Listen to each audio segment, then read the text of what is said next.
Dans cette vidéo, je vais t'expliquer comment créer une bannière YouTube sans logiciel, pas de Photoshop, autre chose. Tout se fait avec un service gratuit qui est en ligne. Allez, c'est parti.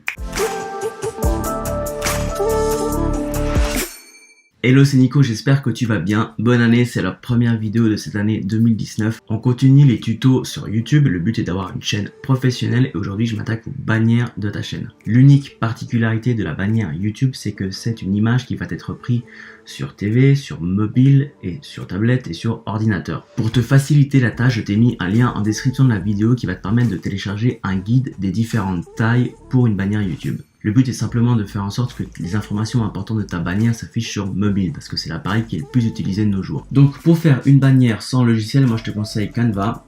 Donc c'est gratuit, il y a quelques fonctionnalités payantes, mais pour ce que je fais moi, le gratuit suffit amplement. Et donc ça c'est mon espace de travail pour ma propre bannière et aujourd'hui on va faire une nouvelle. Donc une fois que tu es sur Canva, tout ce que tu as à faire c'est d'aller sur, tu tapes YouTube et illustration de chaîne YouTube. Il y a tout qui va se mettre directement à la bonne taille. Par contre, attention, comme je t'ai dit, il y a différentes tailles à respecter. Donc, si tu as téléchargé mon guide des tailles, ce que tu vas pouvoir voir, tu auras accès à cette image. Et donc, moi, ce que je te conseille, c'est de simplement mettre cette image comme ça. Et ça est assuré que tout le texte que tu vas mettre, toutes les informations importantes seront dans cette zone de l'image. Pour moi, il y a trois choses essentielles à mettre dans une bannière YouTube. C'est ton nom ou le nom de ta société. De quoi parle ta chaîne YouTube et est-ce que tu as une fréquence de publication. Du moment qu'on voit la fréquence de publication, les gens vont s'intéresser, vont se dire ah bah c'est quelqu'un qui est assez actif sur YouTube donc j'aurais plus envie de m'y abonner. Donc ici ce qu'on peut faire c'est simplement réduire un peu l'opacité de cette image. Elle est là uniquement pour nous servir de guide. On veut s'assurer que tout le texte qu'on va mettre sera visible ici et ce que je vais faire c'est simplement allez, je vais faire quelque chose de nouveau, hop. Donc c'est ça la grosse force de Canva. Donc je vais mettre par exemple ici, voilà, on va dire qu'on part sur cette idée du graphic design, hein, mais tu as bien compris que tu peux mettre exactement ce que tu veux toi. On va mettre ça en blanc. Une fois qu'on a mis un nom, on va dire de quoi parle ta chaîne. Donc ici, si je suis l'exemple du graphic design, donc je vais dire graphic design, je sais pas, l'essentiel du design. Pas l'essentiel, mais tout savoir sur le. C'est pas design web, c'est web design. Donc voilà, on sait qu'on va parler de web design sur cette chaîne. Hop, hop. J'ai envie d'aligner ça à droite, ça sera plus propre. Ça aussi à droite. Donc tu vois qu'en quelques clics, je suis en train de faire quelque chose de vraiment sympa. Et puis quoi? Copier ça. Je vais faire en beaucoup plus petit, 10, 12, peut-être pas, 14. Et puis on va mettre ici, on aura des tutos, des vlogs. Là j'invente, hein. Après tu te fais l'idée de toi ce que tu veux mettre. Ce qui est important pour moi c'est c'est un peu ce que j'ai fait sur ma bannière. Donc tu vois j'ai mon nom. J'ai de quoi parle ma manière, donc de quoi parle ma chaîne, pardon, à travers ma chaîne tu vas apprendre à développer ton influence et ton business en ligne, et puis quelques mots-clés, voilà, marketing, entrepreneuriat, mindset, matériel, etc. Ensuite, ce que j'aime bien faire, c'est mettre une fréquence de publication, donc ça c'est quelque chose que je te conseille vivement. Je sais pas, moi on va faire comme moi, une fois par semaine, une vidéo. Donc voilà, ça donne un ordre d'idée. Et puis ici, tu vas pouvoir ajouter des éléments. Ça, je vais venir après. Non, ce que je veux, je cherche un carré, ce qui est le plus simple. Voilà. Je sais pas, je vais utiliser une couleur rouge.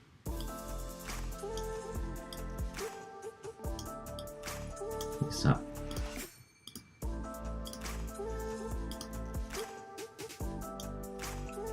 Donc une fois que tu as mis ton texte, moi ce que je te conseille c'est de mettre tout simplement un fond d'écran, quelque chose qui habille un peu ta bannière. Tu peux aller ici sur arrière-plan par exemple, mettre sur quelque chose de, voilà, quelque chose comme ça, puis de venir aller chercher pourquoi pas une image. Par exemple ça.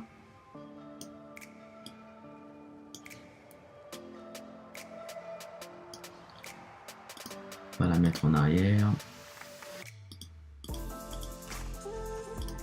puis on va réduire son opacité de manière à faire ressortir le texte, parce que là, ça c'est gris. Comme ça, le texte blanc ressort, mais je ne vois plus tout à fait changer les couleurs. À partir de là, c'est vraiment toi qui décides de faire comme tu veux. Le but, franchement, te prends pas trop la tête avec la bannière, il faut que ce soit juste pro.